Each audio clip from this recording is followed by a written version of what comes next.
کل آپ نے دیکھا ہوگا پشاور میں بھی خان صاحب کے لیے بہت عوام اکٹھے ہوئے، انہوں نے ان کو ایڈریس بھی کیا، جس میں ایک موقع پر انہوں نے یہ بھی کہا کہ امریکی سازش سے ہی بھٹو کو اقتدار سے اتارا گیا تھا، یہی میرے ساتھ بھی کیا جا رہا ہے۔ تو اب یہ تو کلیریفیکیشن ایک آج آفیشلی آ گئی، اس سے پہلے بھی عسکری ذرائع سے خبریں آ گئی تھیں، لیکن اس کے باوجود بھی عمران خان صاحب نے اس نیریٹو کو لے کر آگے چلے ہیں۔ تو آپ لوگ نہیں سمجھتے کہ آپ لوگوں کو بڑا مشکل ہوگا ابھی ان قریب الیکشن میں جائیں یا آگے جا کر جائیں، ان کا جو عوام ان کو سننے والے ہیں وہ ان کی بات بائے کر رہے ہیں جو وہ کہہ رہے ہیں بیرونی سازش کی؟ بہت شکریہ افسا۔ کل جتنے لوگ تھے جلسے میں وہ اس کی بھی کہانی سب کو پتا ہے۔ بہرحال خوش رہیں کہ زیادہ تھے تو ہمیں اس میں کوئی اعتراض نہیں، اپنی دنیا میں جیو، خوش رہ کے جیو۔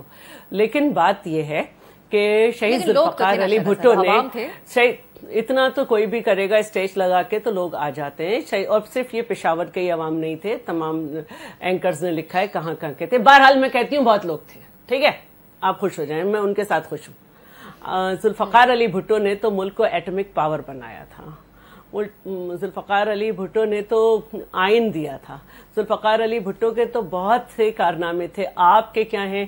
آپ نے 18ویں ترمیم یعنی آئین کو ہمیشہ غلط کہا۔ آپ کے کارنامے کیا ہیں؟ وہ ایک عوامی حکومت تھی، طاقت کا سرچشمہ جس میں عوام تھے، آپ نے عوام کا خون نچوڑ لیا ٹیکسز لگا لگا کر، اور ان کے اوپر مہنگائی کے کوڑے برسا کے۔ تو پہلی بات تو یہ کہ اپنے آپ کو ہرگز کسی سے نہ ملائیں، صرف اپنے آپ سے ہی ملائیں، کیونکہ آپ اپنے علاوہ کسی سے نہیں ملتے، اور آپ ہی کی نظروں میں آپ بڑے ہیں، ورنہ آپ کسی کی نظر میں نہیں ہیں۔ دوسری بات یہ ہے کہ اب اس پریس کانفرنس کے بعد تو اللہ ہی ہے جو ان کو سمجھائے گا کہ جس قسم کی نفرت یہ بونے کی کوشش کر رہے ہیں۔ جب یہ نوٹیفائڈ تھے اس وقت بھی 64% لوگوں نے اس کو ریجیکٹ کر دیا تھا، اور ابھی بھی سب اس کو ریجیکٹ کر رہے ہیں۔ اور رہی بات یہ کہ کانسپائرسی، جی بالکل کانسپائرسی نہیں تھی۔ ہاں یہ ضرور کہا گیا ہے کہ ڈپلومیٹک لینگویج سے ذرا ہٹ کے تھی تو اس کا رپلائی کیا گیا ہے۔ تو یہ اس طرح کی باتیں لے کے بیٹھ جانے سے کچھ بھی نہیں ہوگا، اور ابھی آپ کے ساتھ کچھ لوگ ہیں، پھر اس کے بعد یہ نہیں ہوں گے۔ آپ نے کہا کہ قائم مقام ڈپٹی اسپیکر نے استعفے منظور کر لیے، جی استعفے پہلے ہر استعفی جو ہے وہ پہلے اسمبلی سیکریٹریٹ میں جائے گا، اس کی ویریفیکیشن ہوگی۔ شیلا صاحبہ ایک تو اس کے اوپر بھی کہے گا کہ آپ کو کیا لگتا ہے، آپ لوگوں کا اتحاد، مختلف نظریات، مختلف مزاج جماعتوں کے جو اکٹھی بیٹھی ہوئی ہیں، آپ لوگ کیا اس معاملے کو لے کر اگلے انتخابات تک جب بھی ہوں جا سکتے ہیں نہیں؟ دوسرا آپ اس کے اوپر بھی بات کریں جو 123 اراکین کے استعفے ڈپٹی اسپیکر قاسم سوری صاحب نے منظور کر لیے ہیں، تو یہ کیا لیگلی صحیح ہے یا پھر ایک فردن جو بات کرنی ہوتی ہے وہ پروسیس فالو نہیں ہوا؟ افسا میں 3 چیزوں پہ بات کروں گی۔ پہلی بات یہ کہ 7 تاریخ کو انہیں پتہ چل گیا تھا تو 8 کو انہیں کمیشن بنا دینا چاہیے تھا اگر یہ سازش تھی۔ سازش جو ہے ہمیشہ کھل کے دی جاتی ہے، یہ ماضی کا تجربہ ہے۔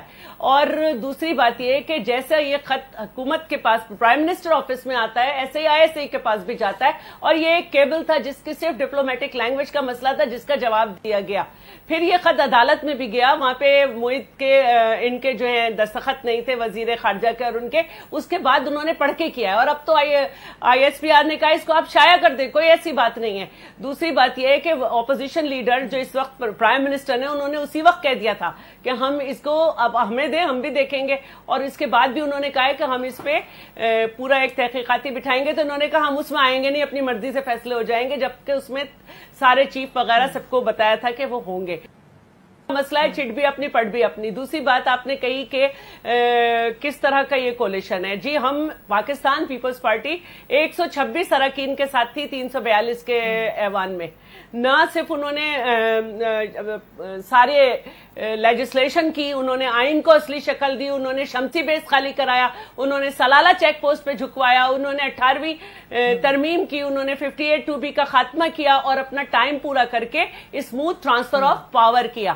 تو آج بھی زرداری صاحب درمیان میں کھڑے ہیں، اور وہ یہ چاہتے ہیں کہ نون کے پاس میجورٹی ہے، زیادہ سے زیادہ ان کے پاس جائیں، باقی جو ہمارے اتحادی ہیں ان کے پاس جائیں، یہ کوئی اتنا بڑا مسئلہ نہیں ہے۔ تیسرا آپ نے بات کی ریزگنیشن کی۔ ریزگنیشنز جو ہیں وہ پہلے اسمبلی سیکریٹریٹ میں جائیں گے، اسپیکر کے پاس جب آ گئے ہیں۔ اسمبلی سیکریٹریٹ جو ہے ان کی ویریفیکیشن کرے گی، پھر وہ دوبارہ اسپیکر کے پاس آئیں گے، اور پھر اسپیکر ایک ایک شخص کو بلا کر اس سے پوچھے گا استعفے کی وجہ، اس میں ساری چیزیں ہوں گی، ہینڈ ریٹن ہے یا نہیں ہے۔ تو یہ ایک لانگ پروسیس ہوتا ہے، اتنی جلدی سوری صاحب نہیں کر سکتے۔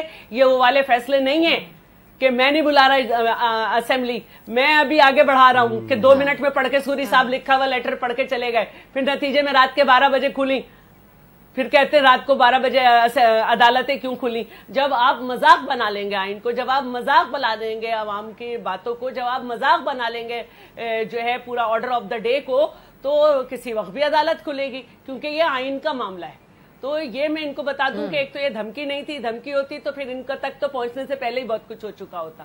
اور دوسری بات یہ کہ اب ان کو یہ سمجھنا چاہیے کہ ہم وہی لوگ ہیں جن کے ساتھ آپ اسمبلی میں نہیں پہنچ رہے, جن کو غدار ڈکلیئر کر کے آپ صدر سے خط لکھوا رہے تھے. مختصر کامنٹ کیجیے گا, اوورسیز کو آپ سمجھتے ہیں کہ پی ٹی آئی کے بڑے دل کے قریب ہے معاملہ, ان کی بڑی سپورٹ بھی ہے باہر, ان کو انکارپوریٹ کیا جا سکتا ہے کسی طرح کے وہ ووٹ ڈالیں جس طرح عفنان صاحب بات کر رہے ہیں؟